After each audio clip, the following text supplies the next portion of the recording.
I'll ask the question in English. Tell us about the day. Of course, an opponent like Hong Kong, China, not that experienced, but still in T20 cricket, they say any team can upset anyone. So, how did you approach the game and overall a comfortable win? So that must have given the whole camp a lot of confidence. First of all, T20 game, anything can happen. So, any team like China or any kind of team is big team. Whenever we go to the ground, every team is same. So we like that way. What about the pitch? It seemed like that the ball was really coming along, at least in the, it seemed in the first innings and second innings as well. So your take on the pitch and the conditions, and when they scored 143, did you think it was a bit under par, or was it a total that was challenging for the pitch? We know this wicket is, I think we playing used to wicket. So wicket was a bit tricky, ball a bit creeping, and most important thing is actually this kind of team we not used to play. So we have to adjust, and the way we adapt this.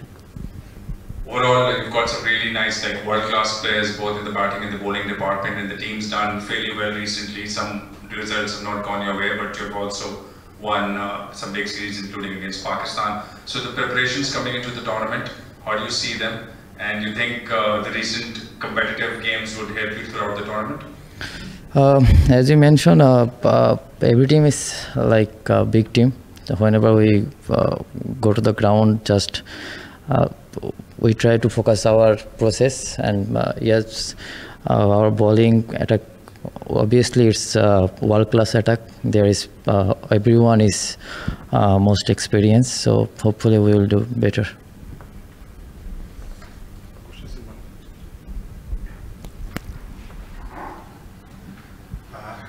আজকে মানে আপনি যখন batting এ নামলেন এরপর থেকে বেশ stroke গতির batting দেখলাম আমরা একটু নেট রান রেটটা মাথায় ছিল কিনা, বিকজ আফগানিস্তান একটা বড় জয় পেয়েছে, যেহেতু সুপার 4-এ অনলি 2টা দল কোয়ালিফাই করবে 4 দলের। অবশ্যই এটা ছিল, তার থেকে বড় কথা আগে ইনশিওর করতে হবে ম্যাচটা যেন হাত থেকে না বেরিয়ে যায়। তো আমাদের প্ল্যান ছিল ওইভাবেই, এক্সিকিউশন ওয়াইজ যদি বলি হয়তো বা আরেকটু আগে শেষ করা যেত। আমি ট্রাই করেছি কয়েকটা, কিন্তু আমার ব্যাট ওইভাবে লাগছিল না। হয়তো বা আরও 2-1 ওভার আগে খেলাটা শেষ করতে পারতাম, কিন্তু দিন শেষে ম্যাচের রেজাল্টটা আসাটা ইম্পর্টেন্ট। তো ডে বাই ডে যদি আমরা চিন্তা করি প্রত্যেকটা ম্যাচ নিয়ে, তো ম্যাচ জেতাটার উপর কোনো বিকল্প নেই। আপনি আজকে যে কথাটা বললেন, গতকালকে ক্যাপ্টেনও প্রায় একই রকম কথা বলেছেন যে তাদের জন্য জেতাটাই প্রায়োরিটি। কিন্তু নর্মালি ক্রিকেটে যেটা হয় যে যখন একটা বড় দল একটা মানে কম্পারেটিভলি উইকেট টিমের সঙ্গে খেলে, খুবই ক্লিয়ারেন্স নিয়ে খেলে এবং খুবই ডমিনেট করে খেলার চেষ্টা করে, খেলাটা যত তাড়াতাড়ি শেষ করা যায় সেই চেষ্টাটা করে। বাংলাদেশের ক্ষেত্রে যখন তুলনামূলক একদম এই টুর্নামেন্টের কাগজগুলো অন্তত একদম লাস্ট টিম যারা, তাদের এগেইনস্টে খেলার সময় আপনারা এই যে জয়ের চিন্তাটা করেন আগে, সেইটা কি কোনো কারণে আপনাদেরকে হার্ড করে কিনা? মানে ম্যাচের সময় যখন আপনারা খেলেন, ম্যাচটা একটু কঠিন হয়ে যাওয়া, অন্যান্য দলের ক্ষেত্রে কিন্তু এটা একটু কম দেখা যায়, বাংলাদেশের ক্ষেত্রে প্রায় এরকম দেখা যায়। দেখেন, এর আগেও যেটা বললাম, আমরা যদি দিন শেষে তো রেজাল্টটা ইম্পর্টেন্ট। আমরা যদি রেজাল্টটা না করতে পারতাম তাহলে আপনারাই হয়তো বা কথা বলতেন। হ্যাঁ, এখানে কিছু ছিল যে আমরা আরেকটু আগে খেলাটা শেষ করতে পারতাম, কিন্তু সিচুয়েশনে যে ডিমান্ডটা করছে আমরা ট্রাই করছি এভাবে খেলাটা খেলার জন্য।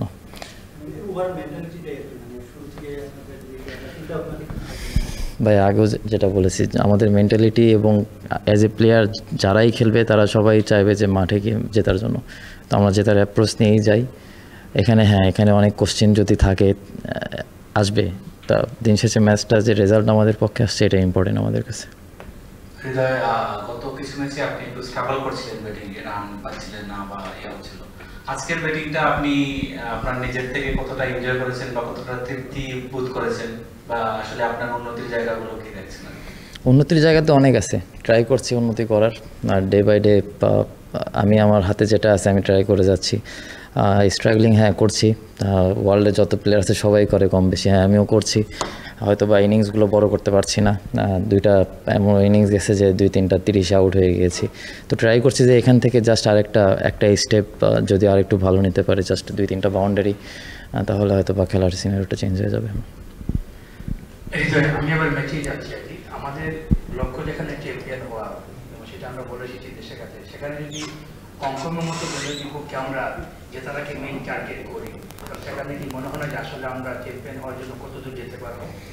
আচ্ছা, তাহলে হংকংয়ের মতো টিমের সঙ্গে কি তাহলে আমরা কি হারার জন্য নামবো মাঠে বলেন? আমাদের তো টার্গেট থাকবে জেতাটা। হংকং টিম রান রেট অবশ্যই, এখানে সব টিমই যেটা বলছি, সব টিমই যে কোনো দিন T20 ছোটো ফরম্যাটের খেলা যে কোনো দিন যে কোনো কিছু হতে পারে।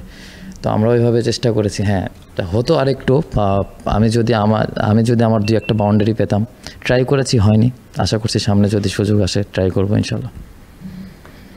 আপনি বলেন যে মানে 30 আউট হয়ে গেছে, মানে আপনি ব্যাক অফ মাইন্ড ব্যাটিং করছেন আর কি, মানে এগুলো কি কখনো মাথায় থাকে যে মানে আমি 30 আউট হয়েছি, মানে জাস্ট যেহেতু আপনি ব্যাটিং ঠিক জাস্ট হৃদয় যে ব্যাটিংটা ঠিক করেন ওরকম একটু স্ট্রাগল নিজে করছেন যে এইটা কি থাকে মাথায় যে না আমার আগে আসলে ওই ফ্লোতে যেতে হবে, জোনে যাই, তারপরে সামনে খেলা আরো বেটার হবে? জি ভাইয়া, আমি অবশ্যই এই জিনিসটা মাথায় থাকলে আমি ভালো খেলতেও পারবো না, আমার মানে বডি ওইভাবে রিয়াক্ট করবে না। আমার সবসময় টার্গেটই থাকে যে একটা নতুন দিনটা ওইভাবেই শুরু করব, ভালো দিয়ে শুরু করার চেষ্টা করি। আর তার থেকে বড় কথা, আমি হয়তো বা কয়েকটা ইনিংসে যেটা বললাম রান বড় হয়নি, আশা করছি যে সামনে ইনশাল্লাহ বড় কিছু করব ইনশাল্লাহ।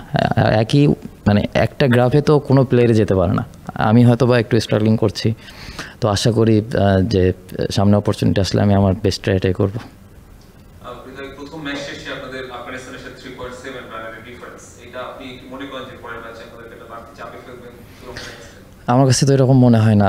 আমরা তো আগেও যেটা বলেছি যে অবশ্যই আমরা মাঠে নামি জেতার জন্য। দেখেন, আমরা যদি ওদের হারাই, আফগানিস্তান হোক বা শ্রীলঙ্কা হোক, ওদের যদি আমরা হারাই তাহলে তো রান রেটে কোনো কিছু আসে না। তো আগে থেকে যদি এরকম চিন্তাভাবনা এত জটিল করি, যদি কমপ্লিকেটেড করি, তাহলে নিজেদের উপর আলটিমেটলি প্রেশারটা ক্রিয়েট হয়। তো আমাদের যেটা প্রসেস আমরা ওটাই করব, ফলো করার চেষ্টা করব, বাকিটা আল্লাহর উপরে। আমরা যদি গত 4টা ম্যাচ দেখি, বাংলাদেশ 3টা টস জিতেছে এবং টস জিতে তারা ফিল্ডিং এর সিদ্ধান্ত নিয়েছে। নিশ্চয়ই এটা একটা দলের সিদ্ধান্ত, ক্যাপ্টেনের একার সিদ্ধান্ত না, আপনারাও সেটা ইনভলভ এর সাথে। এর পেছনে ব্যাকগ্রাউন্ড কেন আপনারা আগে ব্যাট করতে চান না, এবং আগে ব্যাট করলে তো অন্তত দলের ব্যাপারটা বোঝা যায় যে আমরা 180, 200, 170, 40, এটা হচ্ছে 1 নম্বর প্রশ্ন। এই ব্যাপারটা কেন আপনারা এক্সপ্লোর করতে চাচ্ছেন না? আর সেকেন্ড কোয়েশ্চেন যেটা, সেটা হচ্ছে যে বাংলাদেশ যেহেতু চেস করছে, বাংলাদেশের ফিনিশিং রোলে যারা, তারা কিন্তু গত 4-5টা ম্যাচে তাদের প্রপার রোলটা প্লে করতে পারছে না। সো এইটা কিন্তু অপরীক্ষিত অবস্থায় রয়েছে এশিয়া কাপের মতো একটা অবস্থায়, এবং সামনে যেখানে শ্রীলঙ্কা এবং আফগানিস্তানের বিপক্ষে বাংলাদেশ খেলবে, এটা কি চ্যালেঞ্জিং কিনা বাংলাদেশের ফিনিশিং যারা আছে? আচ্ছা, প্রথম প্রশ্নটা যেটা বললেন, এটা আমাদের টিম প্ল্যান, আসলে জিনিসটা এমন না। আমরা যেটা আগেও আপনারা কোশ্চেন করেছিলেন যে রান রেটের একটা ব্যাপার আছে, আপনারাই বলছেন ছোট টিম, আমরাও স্বীকার করি, কিন্তু দিন শেষে তো মাঠে সব টিমই সমান। আমরা যখন মাঠে নামি, তো আমাদের টার্গেটটাই ছিল যত কমে ওদের অল আউট করে আমরা যত তাড়াতাড়ি খেলাটা শেষ করতে পারি, এটা একটা প্ল্যান। যেহেতু এখানে রান রেটের একটা বিষয় আছে, আপনারাও বলছেন, আমরা সবাই জানি, একটা টুর্নামেন্টে এসেছি। সিরিজে যেটা হয়েছে সেখানে রান রেটের মনে হয় না এরকম একটা ফ্যাক্ট ছিল, তো সিরিজ যেটা চলে গেছে ওটা নিয়ে কথা বলতে চাচ্ছি না। এখানে আমাদের শুধু ক্যাপ্টেন বা শুধু কোচ না, সবার প্ল্যান, সবার ডিসিশনে এরকম হয়। তো দিন শেষে যেটা বলেছি যে রেজাল্টটা ইম্পর্টেন্ট আমাদের জন্য, তো আমরা ওই দিকেই ফোকাসটা করেছিলাম। হ্যাঁ, এখন দেখেন অনেক বড় বড় টিমে অনেক ব্যাটসম্যান নামতে পারে না, হয়তো বা খেলা আগেই খেলা আগেই শেষ হয়ে যায়। তো আমরা ওইভাবেই প্র্যাকটিস করছি, মেন্টালি প্রিপেয়ার্ড হচ্ছে যে ওই রকম সিচুয়েশনে যেন আমরা আমাদের নিজের এক্সিকিউশন যেগুলো আছে ওগুলো করার। 2023 অভিষেক, এরপর 1-1.5 বছর টানা ওয়ান ডে টি-20তে দুর্দান্তভাবে খেলেছেন দেশে বিদেশে। আপনার কি মনে হয় যে হানিমুন পিরিয়ডটা শেষ হয়ে যাওয়ার পর আপনার ওয়াইড অফ রেঞ্জ শট আসলে বাড়ানো দরকার, মানে সেক্ষেত্রে আপনি আরো সাস্টেইন করতে পারবেন বা পারফর্ম করতে পারবেন? কারণ এখন তো মনে হচ্ছে প্রতিপক্ষরা হয়তো বা কিছু একটা আপনার সাথে ভালো, মানে আপনার সম্পর্কে পড়াশোনা করেই নামছে পারে। জি ভাইয়া, হানিমুন পিরিয়ড, আমার তো হানিমুন পিরিয়ড শেষ, আপনি যেটা বললেন। তো আমিও ট্রাই করছি যে যেহেতু আমার হানিমুন পিরিয়ডটা শেষ হয়েছে, আমি ওই জন্য প্র্যাকটিসে যাচ্ছি, ট্রাই করছি, হয়তো বা হচ্ছে না। এবং আপনি যদি দেখেন যত ওয়ার্ল্ড ক্লাস প্লেয়ার আছে বা যারাই আছে তারা কখনো এক গ্রাফে যেতে পারে না। আমি হয়তো বা কয়েকটা ম্যাচ স্ট্রাগল করছি, বড় ইনিংস করতে পারছি না। টি-20 খেলাটা এমন ভাইয়া, কোনো সময় 15-20টা রানও অনেক ইম্প্যাক্ট রাখে। আপনারা সবসময় মানে মাইল ফলক যে 50-100ই করতে হবে জিনিসটা এমন। হ্যাঁ, আমি স্ট্রাগলিং করছি, আমিও ট্রাই করছি, আমার হয়তো বা হচ্ছে না, কিন্তু আমার হাতে যেটা আছে ট্রাইটাই আমি করতে পারবো, আমার প্রসেস যেটা আছে এটাই করতে পারবো। তো আশা করছি যে এখান থেকে ওভারকাম করবো ইনশাল্লাহ। টস জিতে পরে ফিল্ডিং নেওয়ার ব্যাপারে তো উত্তরই দিলেন, কিন্তু পাওয়ার প্লেতে আমরা দেখেছি যে 52 পরে 4 ওভারে 22 রান এসেছে। তো আপনার কাছে কি মনে হয় যে এই ম্যাচটাতে আসলে স্মার্ট ক্রিকেট খেলতে পেরেছে বাংলাদেশ দল? আমার কাছে তো মনে হয় স্মার্ট ক্রিকেটই খেলেছি। তো হ্যাঁ, যেটা বলছি যে 2 ওভার 3 ওভার আগে খেলাটা শেষ করতে পারতাম, এমনও তো হতে পারতো 2টা উইকেট ওইখান থেকে যদি 2টা উইকেট পড়ে যেত খেলার সিনারিটা আরও ডিফারেন্ট হতে পারতো। তো পার্টনারশিপটাও ওখানেও তো একটা প্রায়োরিটি দিতে হবে। হ্যাঁ, হয়তো বা আমার ব্যাটে যেটা বললাম আমার ব্যাটে লাগেনি, তো যদি আমার ব্যাটে লাগতো তাহলে হয়তো আরও 2 ওভার আগে খেলা শেষ হতো। আমি ট্রাই করেছি কিন্তু হয়নি। হৃদয়, আপনি তানজিম সাকিব একসাথে আন্ডার-19 খেলেছেন। একটা সময় ছিল যখন তানজিম সাকিব বোলিং করতে 130, 32, 35-এ, এখন সেটা 140, 41 কিংবা 38ও বোলিং করেছে। আসলে আপনি কিভাবে প্রোগ্রেসটাকে দেখেন এবং আপনার কি মনে হয় আসলে তানজিম সাকিবের সবচেয়ে বড় শক্তির জায়গা কোনটা? দেখেন, ডে বাই ডে তো সবাইকে ইমপ্রুভ করতে হবে। আপনি আপনার জায়গা থেকে আপনাকেও ইমপ্রুভ করতে হবে। তো আমরা প্রতিদিন প্র্যাকটিস করছি, আমরা হার্ডওয়ার্ক করছি। অবশ্যই সবারই সব জায়গা আছে অনেক ইমপ্রুভের জায়গা। তো আমাদের পেস বলার শুধু তানজিম সাকিব না, পেস বলার যারা আছে সবার ডেডিকেশন লেভেল অনেক হাই। তানজিম সাকিবের ব্যাপারে যদি আমি বলি, ওই 19 থেকেই ওর ডেডিকেশন লেভেলটা অনেক হাই, অনেক হার্ডওয়ার্ক করে। আরও আমি মনে করি ওয়ার্ল্ড ক্রিকেটে যদি আমরা ডমিনেট করি তাহলে আমাদের আরও অনেক জায়গা আছে যে ইমপ্রুভ করতে হবে, শুধু বলারের ক্ষেত্রে না, ব্যাটসম্যান থেকে শুরু করে সবাই। তো আশা করছি যে সামনের দিকে অবশ্যই আমরা ডে বাই ডে ইমপ্রুভ করবো ইনশাল্লাহ। Thank you Toy. Thank you. We've got the Hong Kong China captain Yasin Murtaza with us for the post-match press conference. Yasin, a good performance with the bat first ball. Unfortunately, the result didn't really go your way, but tell us a bit about the batting performance. Yes, I'm happy with the way batter performed. So if one of the batter he hang it there till the end and scoring 60-70 his own, then could be we score 160-70 in the end. What do you think about the pitch? Do you think 143 that you got eventually was a good score, or were you maybe 20-30 runs short? We were around 20 runs short, but as you know, credit goes to their batter as well. The way they make a partnership, we did got a early wicket from the start, but they both batter hang it there and they take a full advantage of that.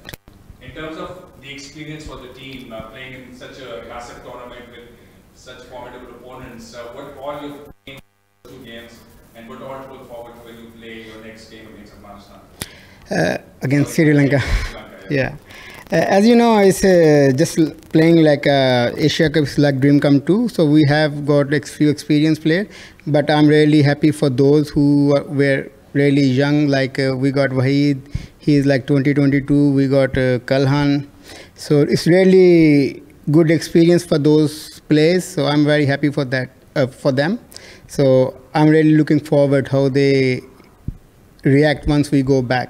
Of course, we playing against test nations, so definitely they're gonna learn something from them. So I'm really looking forward to see them, how they work once we go back. I just want to know that after the Asia Cup, what is your plan of action? I mean, what association you usually do when after completing the Asia Cup? I mean, what kind of cricket do you go and play, and where do you play, and how do you keep yourself? We played against associate teams most of the time, so yeah, that's the only cricket we played, but that would be after like few months. For example, we have a tournament this month, so we don't know when we have got the next tournament. So as a associate team, we haven't played much cricket, which is all the test nations, they're playing a lot of cricket, so you can see the difference in the field.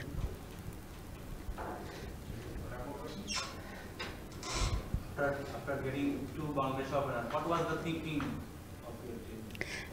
We looking for another wicket, but as I said earlier, the way they bat, they just start rotating the strike.